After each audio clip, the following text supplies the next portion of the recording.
All right. Again, welcome everybody to join us hearing the Diverse Voices session for the AAEA members and our affiliated membership. My name is Kathleen Liang, and I'm going to be the facilitator of the session. We have very exciting stories lined up for you, and these are colleagues across different type of career paths at a different level of employment. So they're very generous to spend their time with us and then sharing their story. We have Siny, Cesar, Kelly, and Yusuke lined up for you. So let's start. Each storyteller will have approximately 8 minutes to provide a very quick overview in a summary term, and they have slides to show their stories too in a very brief kind of summary manner. But we want to spend more time with the audience so you can interact with our storytellers. Without any further ado, let's begin with Siny, who is actually joining us from India. Siny, welcome. Would you like to start? Yes, of course. Thank you. So good afternoon, everybody. And thank you, Kathleen, for this opportunity to share my story on this forum. It is a real pleasure to be in the company of others here, and I'm sure I will learn a lot from others as I hear from them. So this exercise of preparing this presentation was great, not just to reflect on successes, failures, but more importantly, to be grateful to all the mentors who have played a significant role in shaping my career so far. So please view this story as a work in progress, highlighting some achievements, but a lot more about dealing with various struggles that I had early on and how I dealt with them. So with that, I will move on to the next slide, please, Kathleen. So this slide kind of summarizes my diverse background, my work and life in general, which is quite varied. So I'll start with my education. I have a bachelor's in engineering, a master's in business administration, and an MS and PhD in resource economics from University of Massachusetts, Amherst. So that's quite diverse in terms of my educational background. Then moving on to my work, publications, grant activities. Again, it's very varied from country of origin labeling, food policy, shrimp trade, to assistive and accessible technologies and their impact on people with disabilities, green computing, organic dairy and feed producer markets. So that's about my work. Then on the lower left is where I work at K-State, Kansas State University. I'm in the College of Technology and Aviation, and particularly within that, in the Department of Integrated Studies. So I'm the sole economist in this college, and I teach non-econ majors, basically aviators, engineering graduates, and social work students. And then on the right-hand side, lower right, I live in Wichita, Kansas. I commute 88 miles to where I work, which is Salina. That's where the 9th College of Kansas State University is located. And then occasionally, I also commute to Manhattan, where the flagship campus is. So that's a snapshot of my background. So we can move on to the next slide, please. So given my background, here are some milestones into explaining, you know, what I struggled with, what I achieved, and so on. So 2004 is when I came to the US. 2009 is when I graduated. 2010, I gave birth to twin girls. 2012 is when I joined Kansas State University, and it's been 9 years since then. And in the very beginning, I struggled a lot with my teaching. And there are three main events which kind of shaped my trajectory, lifted me off from a sinking ship, so to speak. So one of them was the AAEA mentoring program, and Kathleen was my mentor. And together we identified, discussed what my weaknesses were, where is it that I need to work on, and so on with my teaching. And then there were two other events. I adopted team-based learning pedagogy and went through a year-long peer review of teaching program. So all three of these helped shape improve my teaching and turned it into a joy. And that further led to working as a consultant on an NSF project where I could further the team-based learning pedagogy through designing activities and so on.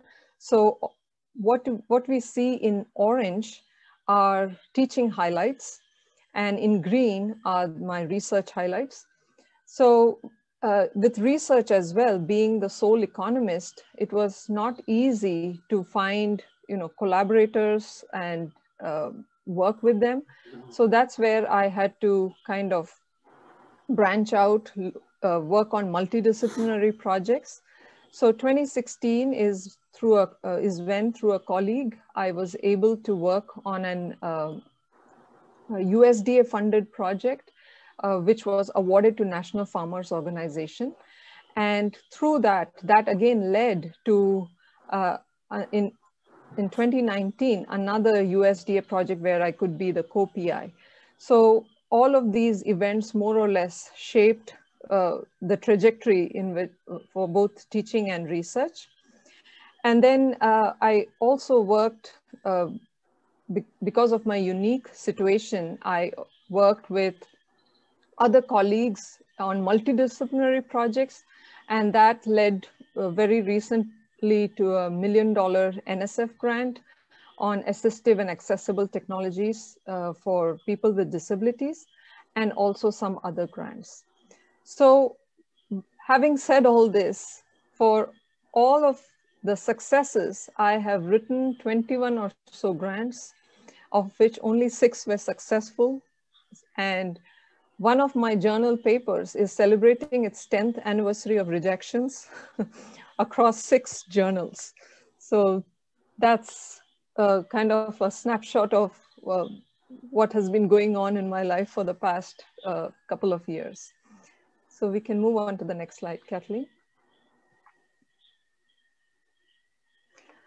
So as I reflect on the journey so far, my key takeaways are that be comfortable with the uncomfortable. This applies to me really well because we have a dual career problem. My husband works at Wichita State, I work at K-State, and hence the commute. But this commute is self-inflicted in the sense that I live in Wichita because it affords better school choices for my kids. But we have made it work for the past 9 years. Apart from that, I am very risk averse and introverted. And so it's always a struggle to overcome that and kind of find colleagues to work with, make progress with research and so on. So I try to believe in this, and I try to act on this, that try to be comfortable with the uncomfortable. Second, I think everything that you do should be strategically done such that there are deliverables. The time and effort that you put in should result in deliverables. So make it count. If you're afforded, if you're given lemon, turn it into lemonade. And lastly, there should always be a balance to appreciate the work that you do and the people who support you and make it all meaningful. Go on to the last slide.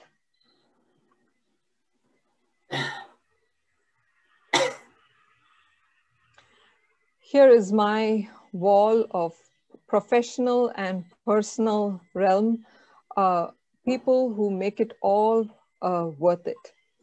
So thank you for listening. And I enjoy talking about it. Thank you.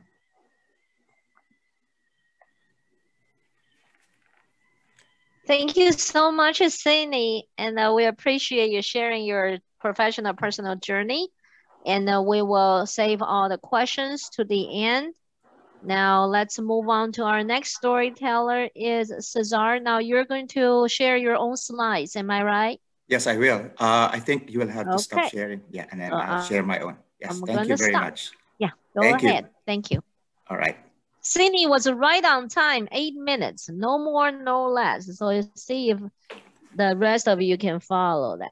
Outstanding. I hope I will follow that. Go ahead. Well, good afternoon, everybody, and thank you for inviting me to this webinar to share my story. I have actually named my story, my short presentation this afternoon as Journeys from the East to the West, from the North to the South, as this would actually trace the directions and stopovers my family and I took in our journeys, starting from our humble origins in the Philippines in the East until our ultimate southward destination here in Georgia. I started my graduate studies actually much later in my life. I was already in my mid-30s and I was usually one of the oldest students in class.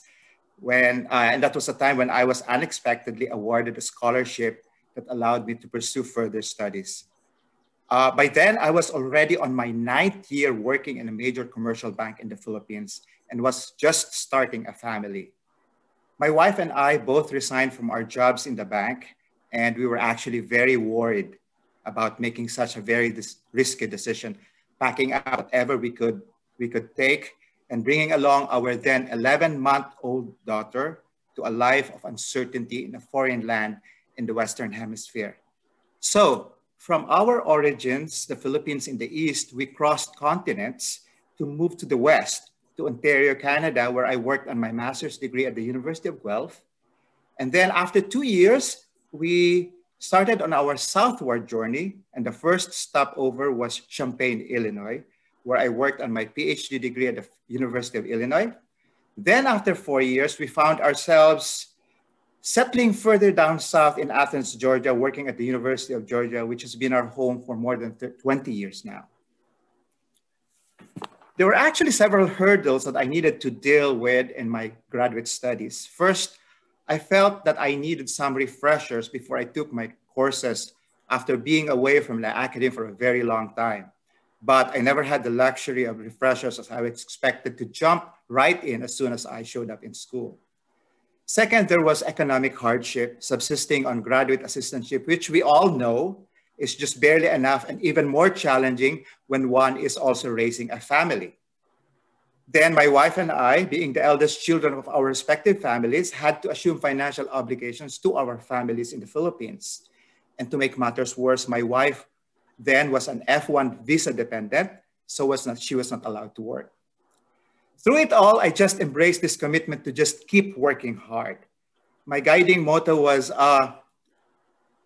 failure is not an option, as I knew that if something went wrong in my studies, I would not be the only one affected, but my wife and my 2 children, because we already had our second child in Illinois. All of them will also be displaced and disoriented. I also used hard work as an antidote for feelings of inadequacy, and I was feeling a lot like that during those times. I naturally felt those while working with my mentors, like Carl Turvey at the University of Guelph, Peter Barry at the University of Illinois, among others, who were all accomplished professors and whose reputations actually preceded my actual encounters with them. So I was quite intimidated. The hard work ethic that I developed and my deliberate observance of conscientiousness at work actually taught me a very important lesson. Towards the end of my first semester of PhD studies in Illinois, my father died. Days before the final exam week. I did not have a choice but to leave my family behind in Champaign and go home to bury my father. A day before my departure, I went to see Peter Barry in his office. and asked him if there were any materials he wanted me to take with me during my trip so I could continue working. He looked at me, amazed, and said, "Just go home and attend to your personal affairs. When you get back, you can continue where you left off." I did not realize that such meeting created quite an impression on him until exactly 1 year later, he called me to his office and told me that he was promoting me to the research associate position in the Center for Farm and Rural Business Finance. This episode of my life was actually featured in a collection of stories published by the University of Illinois for its 150th anniversary. And I know that the 8-minute allocation here will not be enough. So you're welcome to look at that link to check out more details about that story. From each phase to another in our journey, nothing was really planned. Our consistent goal at the end of each phase was always to go back to the Philippines. The next stop after each phase was actually considered by last-minute opportunities. For instance, after my master's studies in Guelph, my Guelph professors suggested that I explore PhD studies in the US. After my PhD studies in Illinois, we were already ready to go home, but then a job opening came up at the University of Georgia. And then out of curiosity, I thought about applying just to be able to experience the process without any expectations. And surprisingly and unexpectedly, I got the job. So our southward journey continued as we all found ourselves further down into the deep south. At the University of Georgia, I started with a 65% extension and 35% research appointment. The teaching duties came much later. In 2014, the department launched its Master of Agribusiness program, and I was asked to teach 2 of the program's core classes. Now, after 20 years since we all first came to Athens, I am a teaching research faculty now with minimal extension appointment. There are actually several facets of my job that I want to discuss thoroughly today, but given the limited time, I decided to just focus on 2 things, teaching and mentoring. In the area of teaching, at the start of every semester, I always make a very important clarification to my class, stating what seems to be already very, very obvious. I tell everybody in my class, I am not a native English speaker. So anytime anything is hard to understand, I need to know right away, and I will keep trying to communicate until it is fully understood. I realized that the effective formula for being able to teach has been to camouflage my peculiar accent and other imperfections with sincerity and passion. I constantly racked my brains for all possible strategies, methods, and teaching styles I could employ to make everyone in my class learn. And then every student in the class that I taught knew that I maintained an open door policy, spanning beyond territorial and intertemporal dimensions, meaning anytime, any place, I would always be willing to provide extra assistance when needed. In the area of mentoring, I would easily be drawn to empathy for my students' personal, social, and economic challenges. And all I needed to do was just to recall my own ordeals as once a foreign minority student myself. Thus, I would usually enthusiastically offer as a sounding board, confidant, counselor, academic coach, mentor, cheerleader, or motivational speaker to any of my students in need. In addition, minority students are usually lured to my research, which are usually tied up to social issues that they can easily identify with. Through it all, my overriding mentoring philosophy was that nobody will undersell himself or herself, and all hurdles will be negotiated collaboratively. When I see talent and potential in my students, I became instantly committed to forging a collaboration with them to hurdle all obstacles, may they be social, economic, or personal. In closing, I would just like to say that if you knew me then, before I embarked on this long journey, if you knew exactly what my humble origins were, coming from a very poor family, you will not believe that I will get this far. Where I am right now is simply an unthinkable or impossible destination then. But I believe that I got here, perhaps with luck, but also, most importantly, through patience, perseverance, and hard work.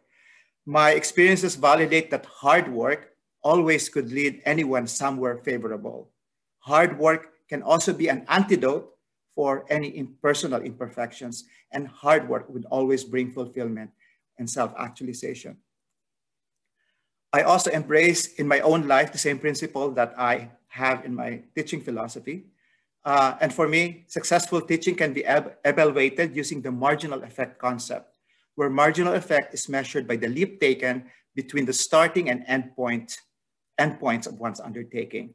Through this leaping process, I, as a teacher and mentor, could reinforce the idea that one only has to be committed to hard work, and then every single sincere, dedicated effort will never remain uncompensated. So I'm trying to do what the people I worked with did to me and make sure that my students also experience the same experiences that I was able to experience. Well, thank you for listening to my story. Thank you so much, Cesar, for your story. He was our inaugural winner of the AAEA Outstanding Mentor.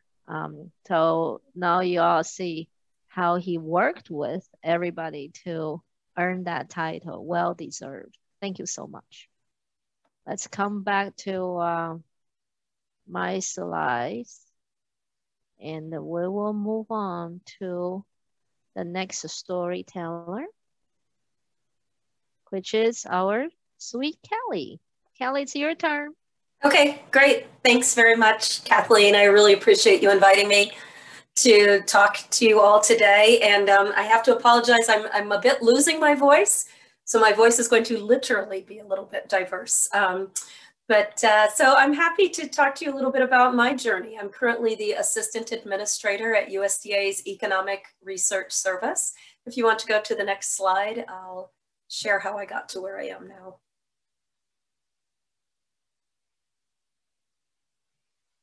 So sort of similar to Cesar, I titled my presentation, A Journey from Small Town USA to the Nation's Capital. I was born and raised in central New York, just outside of a small town called Hamilton, New York, where Colgate University is located. That's about its claim to fame for those of you familiar with the small liberal arts colleges in the Northeast. It has a population of a little bit less than 4,000 people. I grew up in the middle of dairy country. My father was raised on a farm himself, but had decided as an adult that he wanted to be near a farm, not on one. And so he has this little thumbnail sketch as a picture of the house I grew up in, the property I grew up in, where he still lives, in an old 1800s farmhouse with these beautiful maple trees out front. My parents were first generation college graduates themselves. They were, my mother was a librarian and my father was a high school biology teacher. Education was really important to my family, but no one had really gone beyond, you know, getting a bachelor's degree. My mother had a master's degree, but the idea of pursuing some kind of even more advanced education was really kind of a foreign concept. But what was instilled in me growing up was the importance of education. I moved my way through my career, is what I'll talk to you about today, and landed in Washington, D.C. I actually live in Arlington, Virginia, just to the west of D.C., and work at the Department of Agriculture. I can see the Washington Monument on my commute in, although I've been in Arlington for the last 15 months working. So if you'd like to go to the next slide, please. So this is kind of just sort of a little bit of a sketch, a very brief one of how I made that journey. I went to the University of Rochester for my undergraduate studies in Rochester, New York. Great place. I absolutely loved being there. I had been pretty good at math in high school, so I knew I sort of wanted to do something in that vein, and Rochester was kind of a good choice for me in that regard, but I didn't really know specifically what that meant. I'm also probably a little bit more on the extroverted side, so I sort of liked people. I kind of thought about psychology. So I took sort of just a general education beginning few years at Rochester, but eventually ended up taking an Economics 101 class, and I was just kind of hooked from the beginning. It really appealed to me. It had kind of the mathematical underpinnings and basis and principles that appealed to my skill set, but it also was the study of human behavior. And so it was kind of a nice marrying of my interests, and I ended up, you know, studying economics and getting my bachelor's degree in economics. And I did not know at all what I wanted to do. Thought about law school, I ended up working in the insurance industry for a few years. And what I did know is that I did not like that at all. And so I ended up kind of taking a risk, and on a whim, I moved to Steamboat Springs, Colorado, which kind of seems like an unusual sort of stop along my path. It's a bit of a luxury, if you might think, and it was. This is a picture of the mountain in wintertime in Northwest Colorado. I didn't know anyone. I did not have a job. I had no place to live. My parents thought I was crazy, but I did it. And because I just needed to do something else. And while I was there, I immediately became interested in this discussion that was going on in the community with respect to developing a third peak of the mountain. So stay with me for this story for a second. So the mountain had three peaks. Two were developed for skiing, and the owner of the resort was looking to get a permit to develop the third peak. And there were this was like consuming of the town while I lived there in the early 90s. And really it was all about the trade-offs between the economic development opportunities and the environmental impacts from developing a third peak for skiing. And skiing is not an environmentally friendly activity. So I spent a few years doing this, perfected my skiing, decided I needed to do something else. And this is where mentoring came in. I actually ended up just reaching out to some professors of mine from the University of Rochester to just get some advice on what I wanted to do. And in the course of the conversations, I was really passionate about what had been happening in terms of this economic development work that was going on in Steamboat. And one of my professors said, you know, have you ever thought about studying environmental economics? And I never even knew that existed. I didn't even know that was a thing. And she actually even drilled down further, and she said, you ought to go talk to Ron Cummings. He's kind of like a father of environmental economics. So this was like pre-email, pre-internet days. So I wrote him a letter, and he invited me to come to Georgia, where he was at the time, to meet him and talk. And we ended up kind of hitting it off. I was talking about my sort of passions. He was looking for a graduate student. And so he ended up inviting me to come and study under him, gave me a research assistantship. And so I packed up my stuff again. My parents were very thrilled at this point, and moved back across country to Atlanta and ended up working with Ron.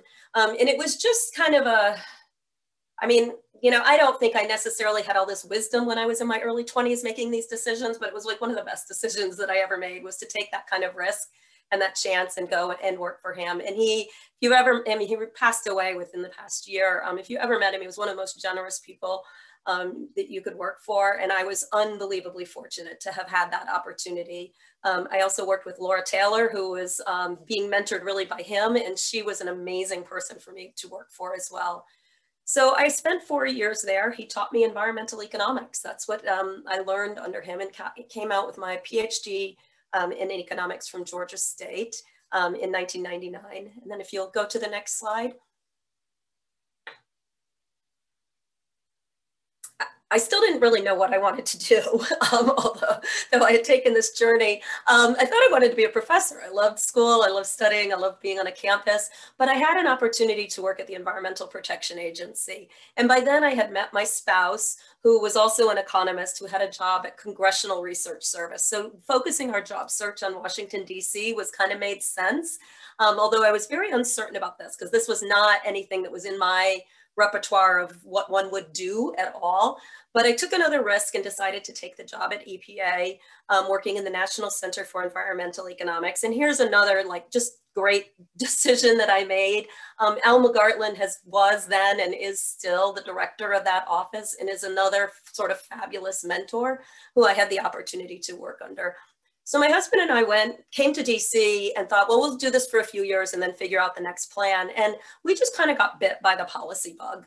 And it is continuing to provide a satisfying career more than 20 years later. And so once we got here and got into these jobs and realized how incredibly rewarding and enriching and fulfilling they were for us, we just never looked back, and we've stayed ever since. And so my journey has not so much been a traditional academic journey. I don't have a long list of publications, although I always aspire to better, but rather I've really been able to contribute in very significant ways to the public policy discussions around environmental economics. And these are just kind of a few snapshots of some of the things of which I have been co-authors or lead authors on. The Guidelines for Preparing Economic Analyses, which is a guidebook many folks use, but especially at EPA. the environmental justice guidelines. I was a lead author on that came out in 2014 and is still used to this day. And I also was able to do a lot of stated preference work. This is a snapshot from one of my stated choice surveys. So it was an incredibly rewarding career. I absolutely loved it. But about 5 or 6 years ago, I started to think that I might have some aptitude for sort of moving into a leadership or a management realm, but I did not want to leave economics or environmental economics in particular. And this is where I sort of got another great opportunity, and a position came open at the Economic Research Service managing the conservation and environment branch within ERS. So it allowed me to stay within my environmental wheelhouse, but try something different. And Marco Weinberg took a huge chance on me. I was not an agricultural person. I did not know agriculture well, but I knew environmental economics well. And so I moved to ERS in 2018, and very, very grateful that I made that decision, because I do think that it's a place where I'm able to have some, stretch some of my other skills in leading a research program while also maintaining a little bit of my own research as well. I've since moved into the assistant administrator role, which is just slightly different from being that branch chief, but that's where I am here. So if you don't mind moving on to the next slide. So some of the things that have been helpful, I think I learned early on what I felt like I was kind of good at and liked doing, and that really kind of pointed me in a direction. And so that was very helpful. I've mentioned a few times taking risks. And so there are some risks that I took along the way, and I think that was helpful. It was sort of being willing to kind of have some faith in the outcome, even if I didn't know what that was going to look like. Another thing that I did when I mentioned about, I can't remember the exact time frame, but half a decade or so ago, when I thought I might try getting into management, is I did some continuing education. And so I engaged in a lot of executive leadership development just to see if I would like this. I wasn't quite sure. And by taking the courses, I actually furthered my own skills and solidified that this is something I thought I might like to try. So that was helpful. I wish I had the pictures like some of the rest of you had done. I didn't even think to do that, but I had a lot of people cheering me along, and I've named some of them here, and I will forever be grateful to some of those key players, Ron Cummings, Laura Taylor, Alma Gartland, and Marco Weinberg, but there have been a lot of other folks along the way who, when I didn't have confidence, they were there to help me along. And the next slide.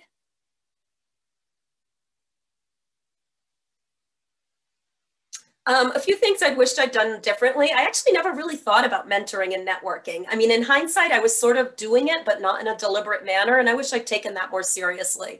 I think that it's incredibly valuable, and I've tried to be more deliberate about it now. I'm sort of a little bit past what I would consider the midpoint of my career, and I'm trying to be more deliberate about it, because I think mentoring is something that you can benefit from throughout your entire career, and not just say at the initial stages. I actually wish I'd stayed in graduate school longer. I was really eager to get out. I wanted to, stretch my wings and kind of apply my skills. And in hindsight, I think I kind of came out a little underbaked. I think I would have really benefited in terms of building my confidence as a researcher had I just kind of been a little bit more patient in that regard. So not being as, I've tried to introduce that patience in other ways in my life, because I think that would have helped. I actually think I could have probably taken some more risks too. I don't have any specifics along that, but it's just something I've thought about. And then my final slide.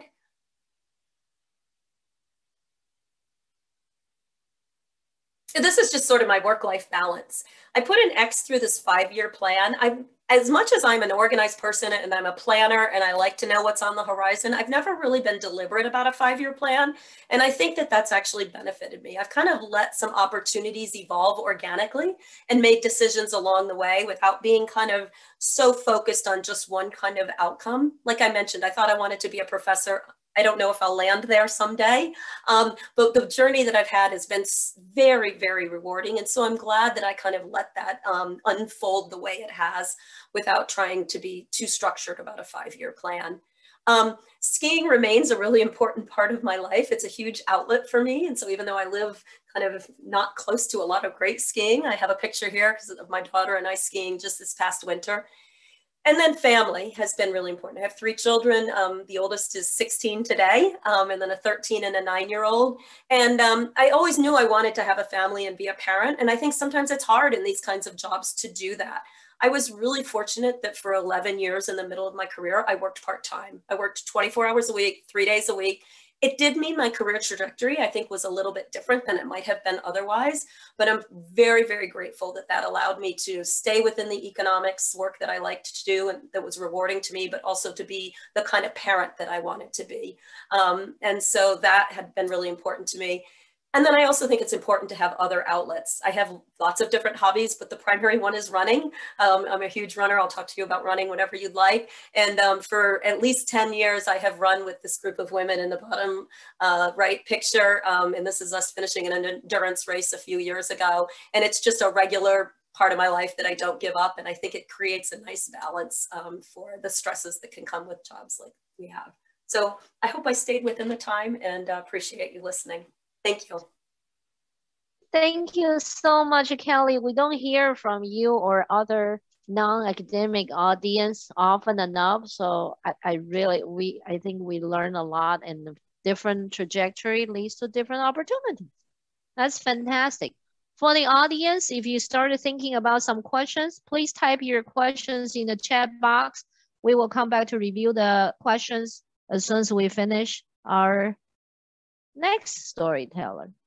Yusuke, are you ready? I will run the slides for you. Just tell me to move. Thank you. All right, thanks. Yeah, thank you very much, Kathleen. And let me start my 8-minute timer here. Thanks, Kathleen, for and to the mentoring committee at AAEA for inviting me to speak today. Yeah, I hope I have some interesting things to say for all of you who've joined. Thank you as well. Next slide, please. Okay, so this is another title slide. But actually, yeah, this title slide notes that I am no longer at Resources for the Future as an employee. I'm still affiliated with RFF as a fellow, but last August, I started as an assistant professor at the University of Maryland, Baltimore County in the Public Policy School. Kathleen, you can click through the animations on this because, yeah, there are 5 or 6 bullet points here, and we can just make them appear before I go through the slide. Thanks. So my journey is also a little back and forth. So I was born in Toronto, Canada. My parents were getting their graduate degrees at the University of Toronto at the time.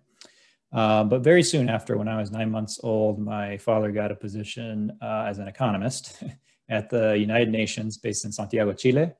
And so that's where we moved as a family. And I grew up there. I lived there for 17 years until I graduated high school. And at that point, I moved to the United States to pursue higher education. I got my economics degree at Amherst College in Massachusetts. And then I moved to East Central Illinois. And like Cesar, I got a PhD from the University of Illinois at Urbana-Champaign in agricultural and applied economics. The department is called Agricultural and Consumer Economics. And then my first job, so yeah, I basically did all education, right? Didn't have a real job until I got my PhD at U of I. I started as a fellow at RFF in Washington, D.C. So like Kelly, I live here in the Washington, D.C. area. And I worked at RFF for 9 years as a fellow. For those of you who aren't familiar with RFF, it is an NGO, but it is in some sense a very academic focused research institution, providing policy relevant analysis for environmental and natural resource policy. And the day-to-day there for a fellow involves research. So very similar to the kind of research that a professor might do at a university, but also a fair bit of grant writing and fundraising. The positions there are partially soft money positions. And then policy outreach as well. So fellows at RFF are evaluated on the degree to which their research is used in policy. But last year, right in the middle of the pandemic, I moved to UMBC and started as an assistant professor there. And there I hold a position that's probably a little more familiar to you, a research teaching position. Next slide, please.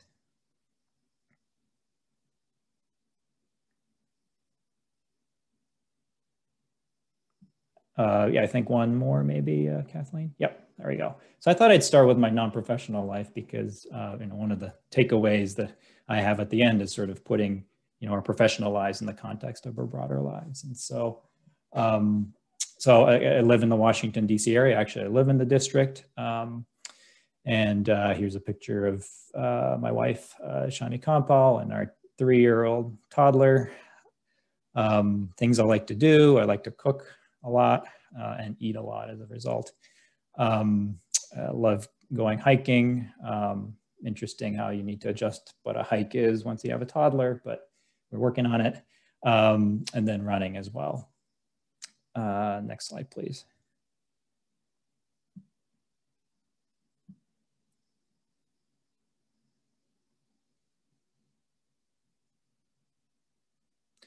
Moving into my research, the topics that I work on are generally remained the same since I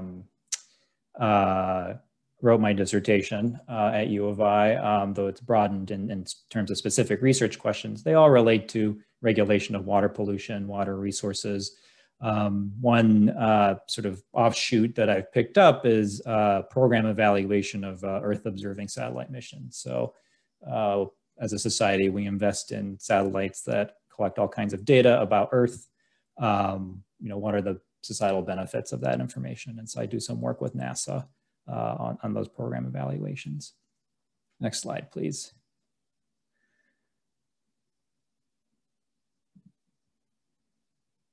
One of the things I enjoy the most about research is interdisciplinary team-based projects. Probably similar to what Siny has done in her department at K-State. But yeah, bringing together hydrologists, ecologists, sociologists, developing integrated modeling frameworks in order to create actionable science. I'd just like to mention that this organization called SYSYNC, the Socio-Environmental Synthesis Center, has been an important influence on my work and has provided support for some of this group-oriented interdisciplinary research. And I highly encourage anyone who's interested in working in teams to do interdisciplinary work, because it opens a lot of doors in terms of publications, funding, as well as important personal relationships as well. Next slide, please.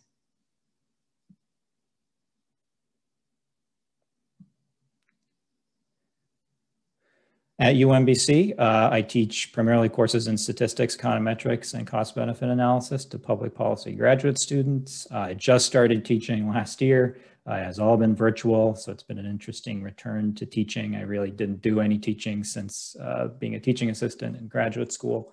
Yeah, I certainly have a lot to learn about that, especially since the last time I taught as a teaching assistant, you know, we were using transparencies and things like that at the time. So certainly a lot has changed about how higher education is delivered today. I do some amount of committee work. I just thought I'd know what those assignments are right now, because I think this is something that a lot of us spend time on, but we often don't talk about very much. Next slide, please.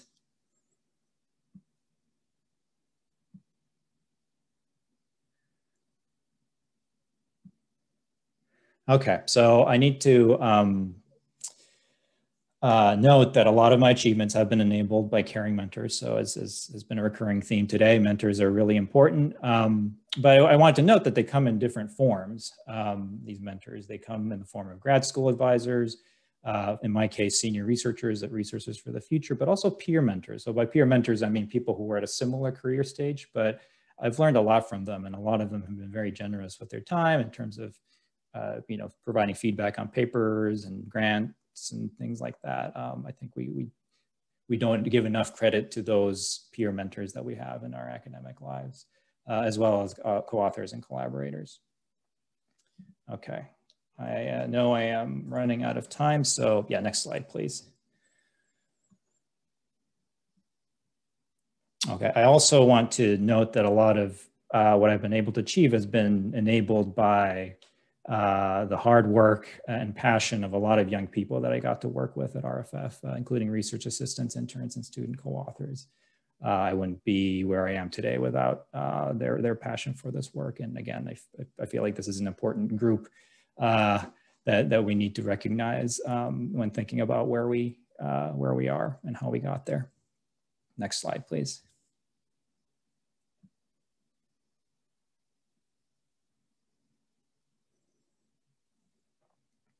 Okay, so I'm basically out of time. So maybe I'll just note a few things here that haven't already been mentioned in terms of things that I've learned during this process that might be helpful for others. I think we all know that good writing is underrated and really important. But one thing that I've learned is that writing quickly and well enough is also a really important skill. And so developing formulas for how you write a sentence in a memo or an administrative report, things like that, are also important skills to develop, because to the extent that you can just convey important messages clearly but quickly is important in many things you do as a researcher and teacher. I think it's important to note that it's good to avoid being a perfectionist, but kind of the key thing I think here is that a lot of perfectionists probably don't think they're perfectionists by definition. And so recognizing that what you're doing is perfectionism is an important step in avoiding that and try to getting things done more quickly. Next slide, please.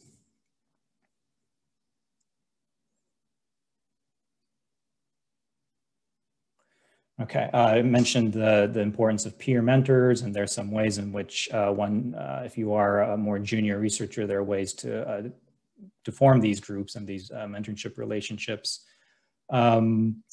I would encourage everyone to work with a licensed therapist or counselor if you have a good insurance program that allows you to afford that kind of healthcare. I started seeing a therapist last year, and it has been really important for me to kind of tie the sort of the academic, brainy part of my life to sort of feelings and emotions and things that are also very important for your well-being, and understanding what it is that you exactly want and how you might strategize to achieve those things that you want, I think are all kinds of things that we can use help with. So yeah, just treating mental health just like your physical health, I think is important. And many universities in any case provide some level of access to these kinds of services. I would take advantage, I would encourage everyone to take advantage of that. Then yeah, the next slide, please. Final slide.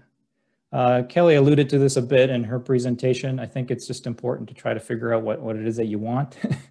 And that's not important just because it helps you succeed, but it also helps you be less upset about things, which is, I think, a good mode to be in life in general. So yeah, that's sort of a general principle by which I've been leading my life over the last few years. So I thought I'd share that. Okay, sorry for going over. Thank you. No, you don't have to apologize. I think everybody's just listening, being so fascinated with the diverse voices of the AAEA members and affiliated members. At this point, we're going to see if I have any questions in the chat box. The presenters, you guys see anything you would like to respond to?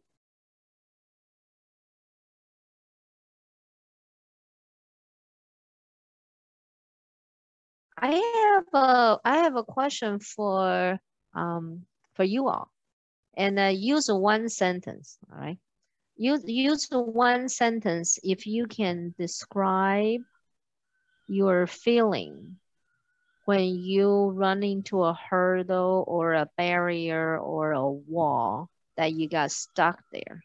What do you do? We'll start with Siny. What do you do when you run into that situation? You got a journal article, 10-year anniversary rejected from 6 journal. What do you do? What do you do at that moment, Siny? Yeah, so I just take a deep breath, put things into perspective, and just go at it. There's no way around it. You have to face it and you have to go on. Thank you. How about you, Cesar? I also do the same thing. I step back And when my children were younger, I spent time with them. And now I have a granddaughter. I spent time with my granddaughter. And then the following day, I get back to the problem and I see things differently. Wow, that's fantastic. Kelly, how about you? I go for a run. I mean, I really do. It's like the thing that helps clear my mind. And then I always try to remind myself there is a solution to this problem. So it's just kind of there is a solution. Just don't know it yet. Yusuke, how about you? Yeah. Yeah, I think in the immediate aftermath, yeah, take a deep breath.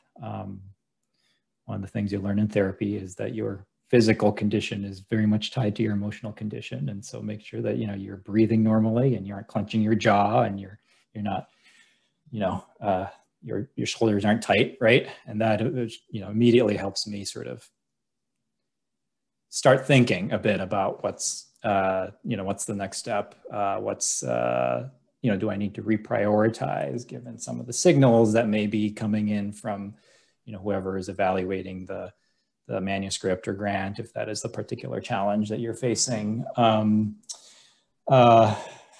finding someone to talk to about it is helpful as well, I think. Also helps put things in perspective. And yeah, go back, if you know what you want, I think you can then also calibrate the degree to which you're going to, really put in effort to try to get this, overcome this challenge, right? If you don't know what you want, then I think it's easier to kind of be more upset about it for longer. I think Kelly was the one mentioned a couple of times that you weren't quite sure where you were going to or what you would like to do. That's a interesting experience. And there is a question to Yusuke. What is the name of that group that people are interested in? That remember that name you mentioned that related to your photo? Could you put that name in the chat box for everybody? Yeah, so it's called SYSYNC. It's the National Socio-Environmental Synthesis Center. It is one of these integrated centers or synthesis centers, maybe funded by NSF. They've been around for almost 10 years, I think now. And their primary function is to support groups of interdisciplinary researchers to go to their headquarters in Annapolis and spend multi-day work sessions in order to address a specific environmental issue. And they're always looking for social scientists to participate. Yeah, definitely. If you're working on an environment-related topic, I would highly recommend checking that out. Thank you. And for Cesar, there's a question about working with the extension. Since you're coming from a different part of the world, do you find working with extension more challenging than teaching? What's your perspective? Thank you for that question, Sean. And I actually wanted to dwell a section on that, but I did not have time. Yes, extension was very, very challenging. And right at the time when I was just starting to work as a faculty member at the university, I hoped that I would be converted right away to a teaching faculty.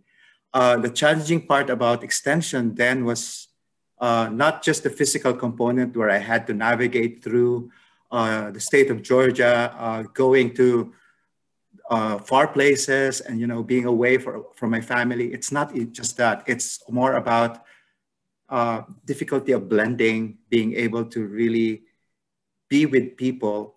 And I think there was another webinar early on when I even talked about or mentioned that there were a lot of meetings that I attended which went late into the night. And when I got to those remote places and they were in remote areas, I would usually be very, very paranoid or be very, very conscious of the fact that I was the only non-white person there. Nobody was mean to me. Nobody was offensive. Everybody was nice, but it's just the feeling that you're different. They did not make me feel that I was different, but it just physically, it's so obvious that you're just by yourself. but anyway, I thought that the reason why I actually survived it and even enjoyed it was because I thought that the people that I worked with in extension probably saw immediately that I was trying to communicate my sincerity to be able to help them. I was there, whatever part of Georgia, I was there to help. And I thought that they just appreciated that. And they're very grateful people. So, but from my part, especially during the early part, it was not easy. But eventually I learned to enjoy it. Thank you for that question. There is a question for all of you. And let's see if we can get some more insight. Why is education important to you, and what is success in your definition? We'll start with Siny. Siny, what do you think? Why is education important to you, and how do you define success in your own words? Yeah, so education is important because it helps open your mind to various things around you and understanding, it's like that, it's like a drug that helps you be better, propels you to learn more, and it's very self-fulfilling. So it's a pathway to just leading you on in this journey to the next step, which again feeds into another, and just being more aware and so on. It's quite a deep question, and I'm kind of, I feel that this time it needs a lot more thought, and so this is what I'm going to just articulate at this point. And in terms of success, I believe success is based on how you measure, your achievements, both in the professional and personal realm. So for me, I title my presentation as a balancing act. So just being there for my kids, being a positive influence to them, being, able to be a part of their lives such that they are inspired, they are motivated, and I rub off some of my, qualities on them. That's a definition of success to me on a personal level. And professional level, of course, any work that is rewarding, leads you, spurs you on to do better, be more productive, and it just spurs you on to further further work and so on. And those are great, that feedback just helps you move on to do more. And that's a great feeling. So that's how I would define it. Thank you. Thanks, Siny. How about you, Kelly? Yeah, this is a great question. I guess I'll answer the second part first. I mean, and it reminds me of what I sort of tell my children, so I'm reflecting on parenting as Siny was as well, is that I want you to be happy, healthy, and productive. And so I want you to enjoy life. I want you to be mentally and physically healthy. I'm glad that Yusuke, tied those two together, because I think they're very important. And I want you to be productive. I want you to find ways in which, you can pay your bills and have the kind of lifestyle that brings you joy. And there are a million different ways to go about that. And so that's success to me. I mean, that's what I feel about myself. I hope I impart that on folks that I mentor or my own children. And so education's a piece of that. I have one of my children is sort of a very non-traditional kind of person and is carving their own path. And so I've started to think differently about education, and that it's not just, the highest degree possible or going to the best college or university, but that it comes in many shapes and sizes and forms, experiential, certificates and such. And so I think education is helpful in being successful, but is not the only factor in defining success in one's life. That's my short answer. Thank you. Yusuke? I think, yeah, I would, echo some of the, more general functions of education that have been mentioned, right? Learning about frameworks to better understand the world we live in, which is basically what education is, right? Different disciplines that you learn through an education provide different frameworks for doing that, including the performing arts, for example. And so thinking broadly about how those different disciplines contribute to understanding, I think is one of the important ways to think about education, and that there are many ways to do that, both sitting in a classroom, but also actually doing things experientially. In terms of what success looks like, well, actually, the other practical objective of education is, because we have a society that is very much structured around credentials and credentials needed to obtain certain jobs, right? To the extent that you need money, and money to a certain extent can buy happiness, that's important too. I think success in education is, if you can get to a point where you have a better sense of what it is that you don't know, actually, understanding sort of the limits of what you understand and have mastered, and then, being able to go through the process of trying to figure out whatever you feel needs to be figured out for something you need to do. I think, a PhD is very much focused on sort of the research part of that, right? Like understanding what we don't know about yet, then bringing the tools necessary in order to answer that question that nobody's answered before. But that's more broadly speaking, and thinking about my students, for example, I think it's to the extent that any of our teaching can help students use their education in that way, I think is a measure of success, that it sort of becomes a self-perpetuating piece of human capital in some sense. So yeah, very good question. Kind of, yeah, I had to think about that for a bit. I'm glad that I went third in answering. Cesar? I come from a country where we regard education as one of the most effective tools for if one aspires to improve one's economic status. And I already made you all understand where I came from. And that's why I said where I am right now is really unthinkable. But thanks to education, education was actually the tool that allowed me to bring some economic benefits to not just to myself, but to my family and to our extended families. And also the definition of success for me is actually just if I am able to do something that matters, then I will be happy and successful. And what matters would usually be something that I see that there's a concrete, tangible effect coming from what I do. For example, when I do research, I want to do research that's really applied. And maybe, and thanks to my extension background, my extension background was the one that's actually dictating to me, do something like this because people need answers to this one. So that's how I define success. Great. Any other follow-up questions for our storytellers?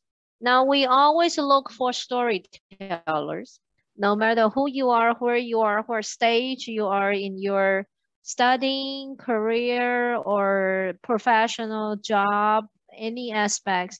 If you're willing to share your story, please leave your email and your name in the chat box for our records. We will reach out to you to arrange future storytelling events. Or if you would like to nominate anybody, your mentor, your teacher, your colleagues, peers, and anybody that you believe would share their story to motivate others or to inspire others, please leave their name and the contact information in the chat box for us.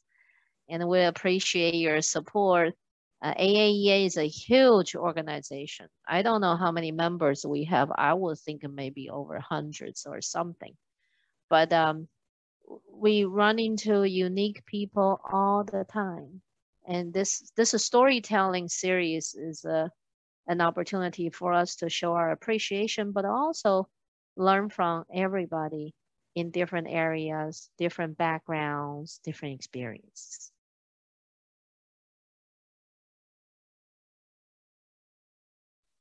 Any other questions or comments? We have the storytellers' contact information for all 3 series now. So I will work with the AAEA staff member to create a list of these colleagues. We can host it on a mentor. We have a mentoring committee. We can host their information over there with their permission, of course. And you can follow up with them for any questions or any support you're looking for. I hope that it's okay with them. Yes, of course. Is it okay with all of Yep. you? Yes, and thank you for organizing this. Yeah, Don put in there, we have around 2,000 to 2,500 members. So this is absolutely an intriguing, and it's a very well organized association with so many wonderful people we can learn from. All right. If you don't have any follow-up questions at this point, what I usually do is I write a little bit blog to recap the key themes of the story, and I will share with the storytellers for your review and approval.